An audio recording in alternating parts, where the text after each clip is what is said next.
Salut! Comme d'hab, on est mardi et j'ai vraiment grand plaisir à te retrouver pour cette 5e, et ouais, petite chronique de l'aquarelliste. Après le Japon la dernière fois, j'ai décidé de te faire voyager encore un tout petit peu en t'emmenant aujourd'hui en Angleterre. Alors t'emballe pas, hein, le voyage, c'est que là, à travers la vidéo, je paye pas les transports. Tu te doutes bien que si je t'emmène en Angleterre, c'est pour te parler d'une des plus grandes marques de fourniture d'art britannique. Je veux bien sûr parler de Winsor & Newton. Winsor & Newton, c'est qui pour moi, c'est mon premier grand crush en matière de fourniture d'art. Je m'explique.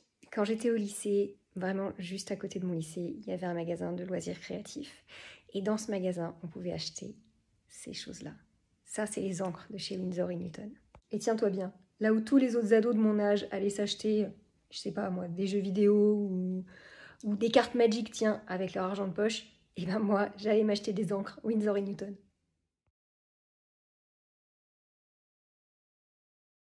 Voilà, hein, l'étendue des dégâts. C'est pas du mytho. Donc j'ai collectionné tout ça de environ 16 ans jusqu'à maintenant. Alors il y en a, hein, celle-là je crois que c'est la première. Donc là, elle est solide, mais évidemment je l'ai rachetée. Donc elle est là, sa petite copine toute belle, toute neuve. Alors il y en a, elles sont vraiment d'époque, hein. Je sais dire par exemple que celle-là, c'est une des toutes premières que j'ai achetées. Je l'ai beaucoup utilisée. Après il y en a qui sont pas très vieilles parce que je renouvelle mon stock au fur et à mesure. Ça, c'est pour le début de l'histoire. Ensuite, il y a eu ça. Alors, je l'ai customisé depuis, hein, mais ça, c'est mes potes qui me l'ont acheté un jour pour mon anniversaire. Et depuis ça, eh ben, l'histoire s'est plus jamais arrêtée. Juste pour être clair, je précise une fois encore que le matériel utilisé pour cette vidéo est mon matériel et que je n'ai absolument pas été payée par la marque pour raconter ce que je vais dire ci-après. Comme d'hab, je te fais un petit topo hyper rapide. Je vais essayer sur l'historique de Winsor & Newton.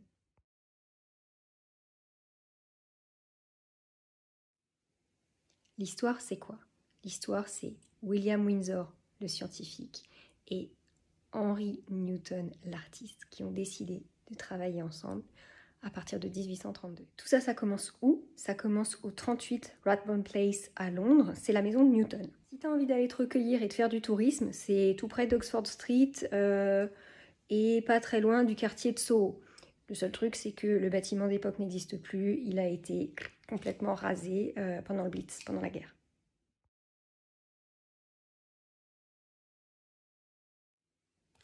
Salut, c'est encore moi. J'avais déjà fait une apparition, tu sais, quand on parlait de Caran d'Ache. Moi, je suis venue en fait pour parler de William Newton parce que en vrai, le mec, c'est mon idole. Il a inventé ça. Regarde, c'est le blanc de Chine. En fait, moi, le blanc de Chine, je m'en sers dans toutes mes aquarelles. Je suis vraiment trop fan. Regarde, je te montre. Je m'en sers pour faire les bordures et les étoiles. Vraiment, j'adore.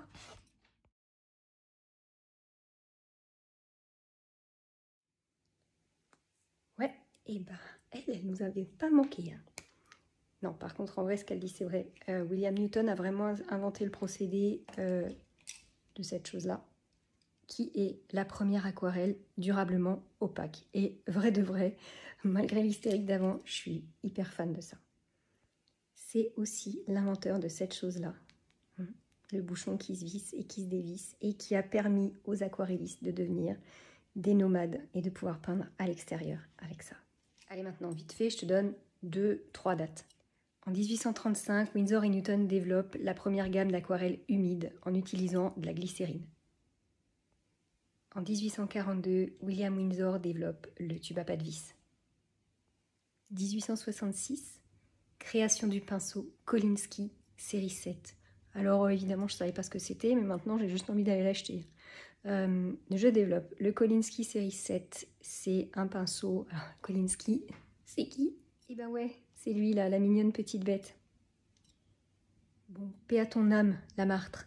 En tout cas, ça a été commandé par la reine Victoria, herself, qui a d'ailleurs valu ceci à la marque. Alors ceci, c'est quoi? Ça veut dire que non seulement ils fournissent la famille royale, mais qu'en plus, ils ont le droit de dire qu'ils les fournissent. Ouais, enfin ça, c'est si tu t'es pas planté, hein, parce que moi, ça fait 3 jours que je me cogne tous les sites internet en anglais à tout traduire. J'espère que c'est juste. Tiens donc, là, la relou, numéro 2. Oui, normalement, c'est ça, hein, c'est ce que je viens d'expliquer. Et d'ailleurs, ça leur a été commandé par la reine Victoria, parce que la reine Victoria, comme toi, comme moi, était aquarelliste. Alors, elle peignait quoi, cette brave reine Victoria? Elle peignait surtout des scènes domestiques, et elle peignait ses enfants. Allez, encore un ou deux petits trucs. En 1892, Winsor et Newton, c'est les premiers à publier la composition de leurs couleurs et l'indice de permanence de leurs couleurs. Les premiers, je te dis. Vous prendrez bien un petit fun fact pour finir. En 1946, Winsor et Newton ouvrent une manufacture de pinceaux à Lowestoft, au bord de la mer. Et du coup, il est facile de recruter des anciens ouvriers qui fabriquaient des filets de pêche et donc ils sont très habiles pour faire des nœuds, pour fabriquer les pinceaux Winsor et Newton. Il est temps de parler matériel.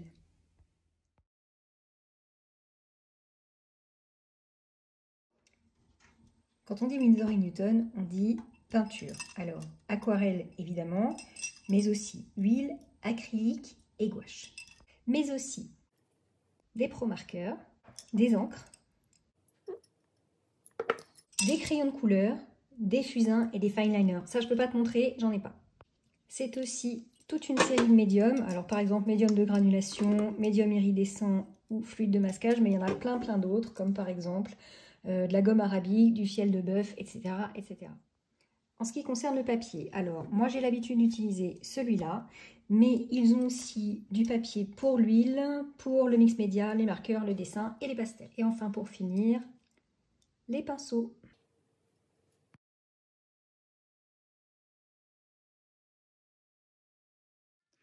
Tout ça, ça fait plein de choses. Alors il y a moyen d'être hyper compulsif, mais moi je vais quand même surtout me concentrer sur l'aquarelle. Elle va finir par me gonfler celle-là. Hein. La démo technique, on a dit, c'est moi. On en revient donc à parler de ça. Donc ça, c'est mes petits trésors à moi, plus ou moins ouverts, plus ou moins utilisés. En tout cas, il y a deux gammes dans les aquarelles Winsor et Newton. Il y a la gamme Professional, c'est écrit ici, et il y a la gamme Cotman. Ici, on a 108 couleurs disponibles et là, 48. Pour revenir encore une fois sur le côté technique, chez Winsor et Newton, le liant qui est utilisé, c'est la gomme arabique. Et c'est la gomme arabique, pourquoi? Parce qu'elle est incolore et donc n'altère pas la couleur. En premier, on va parler de la gamme Cotman. Cotman, c'est quoi? C'est une gamme de haute qualité, mais les coûts sont maintenus à des niveaux abordables. Et comment on fait ça? En remplaçant les pigments les plus chers par une alternative plus économique. La gamme Professional, c'est quoi? C'est une gamme de couleurs avec un niveau d'exigence plus élevé. Maintenant, je te montre les infos que tu peux trouver sur chaque couleur sur le site de Winsor et Newton.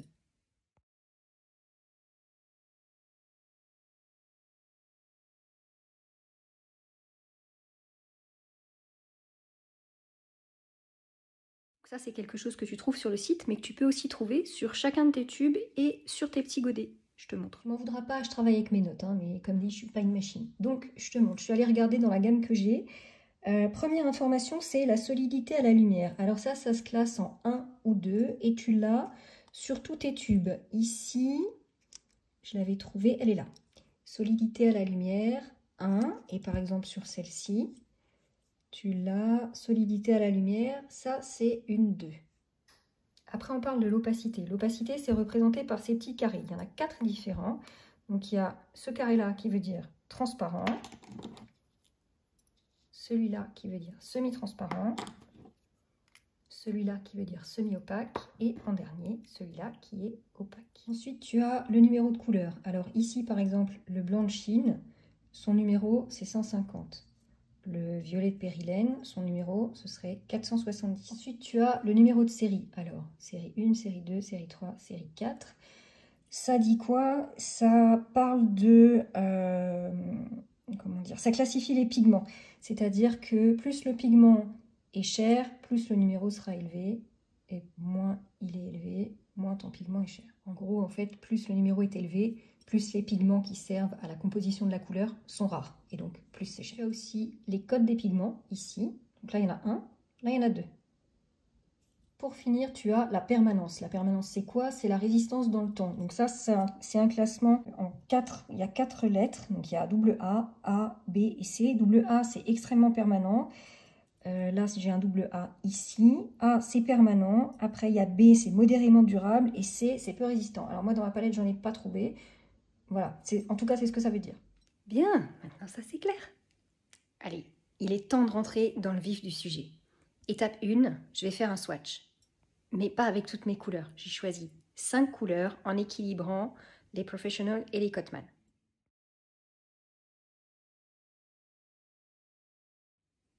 Pour bien faire et être précis, c'est moi qui ai préparé la fiche sur laquelle je vais travailler. Ouais, alors en fait, si tu veux, moi j'avais pas prévu d'y passer la matinée, mais ok.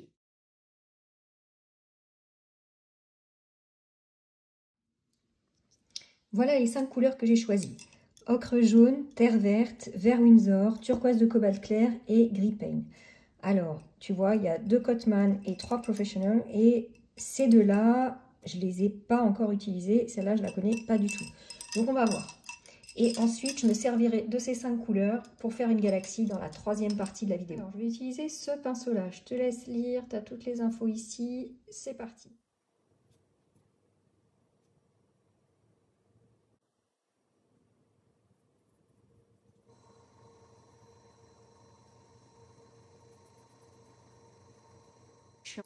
En vrai, hein, je suis en train de filmer mon swatch pour la prochaine vidéo et il y a un âne dehors avec un marteau piqueur. Voilà. Bon, le chat a tellement peur qu'il se casse, mais en attendant, voilà ce que j'entends sur la vidéo. Je suis ravie.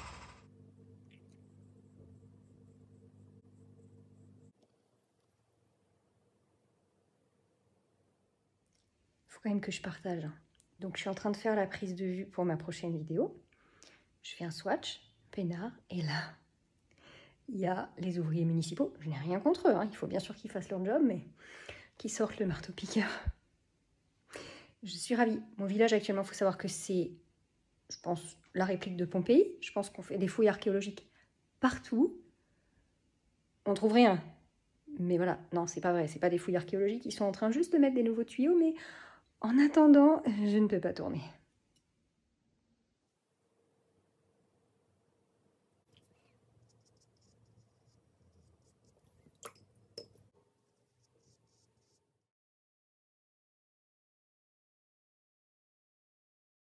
Alors, j'en suis là. Ça avance super bien. Je suis super contente de ce que j'ai fait.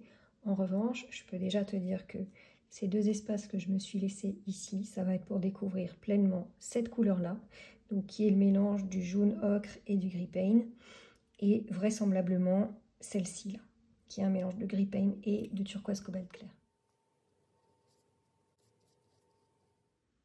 Regarde comme ça granule, comme c'est déjà magnifique. Oh, c'est beau, c'est beau, c'est beau. Mon Dieu que c'est beau. Voilà, c'est ça ce que je veux dire en fait. C'est que en faisant ce travail-là, alors j'ai pas dit qu'il fallait le faire à chaque fois, mais voilà ce qu'on obtient. Hein. D'ailleurs, je me dis que je ferais bien un truc sur un nuancier une fois. Peut-être une petite chronique sur un nuancier, ce serait pas mal.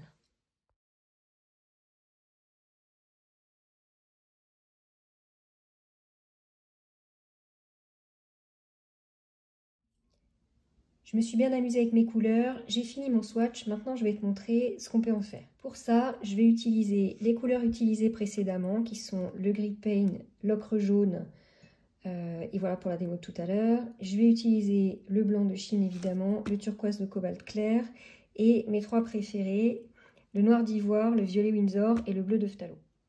Et aussi ces 2 pinceaux, tu peux voir les références ici, et je vais travailler sur ce papier-là. Donc, c'est un 100% coton en 300 grammes. Maintenant, je vais préparer mes mélanges. Donc, comme je l'ai dit, je vais faire ça, ça et mes mélanges habituels. On a exploré l'historique, la technique. Il est temps de passer à la pratique.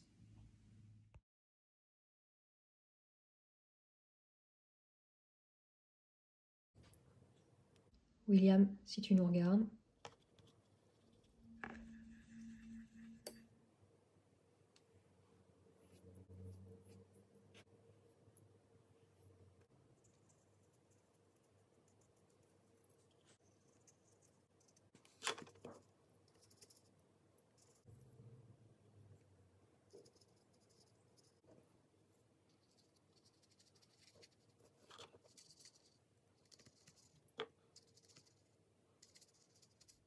Alors, comme tu peux le voir, en fait, la première couche dans une galaxie, ça ressemble jamais à rien. À chaque fois, en fait, j'ai l'impression d'être une gamine de 4 ans qui a fait plouf plouf dans la patouille en maternelle, quoi. Donc, mais faut pas s'inquiéter, ça, c'est que le début. Là, maintenant, en fait, j'attends que ça sèche. Étape suivante, deuxième couche.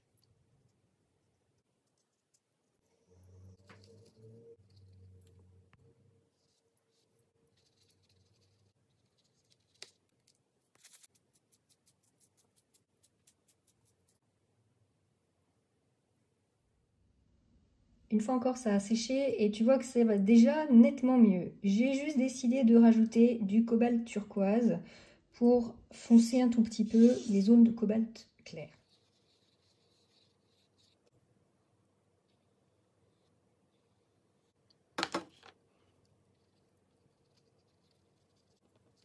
Là, je pense qu'on commence à comprendre ce que je suis en train de faire, c'est-à-dire que je fais un trou noir.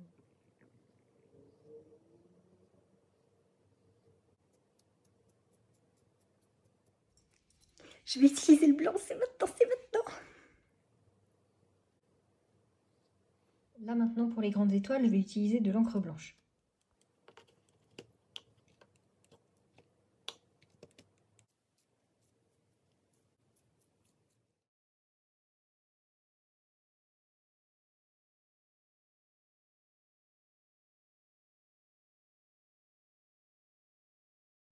Et voilà, c'est fini. Une fois encore, j'espère que ça t'aura plu, que tu auras appris quelque chose et que peut-être cette vidéo aura changé le cours de ta journée, voire le cours de ta vie. N'hésite pas à me laisser un petit pouce, à activer la clochette pour voir apparaître les prochaines vidéos et à me dire si tu voudrais que je fasse des recherches sur d'autres sujets, sur d'autres marques.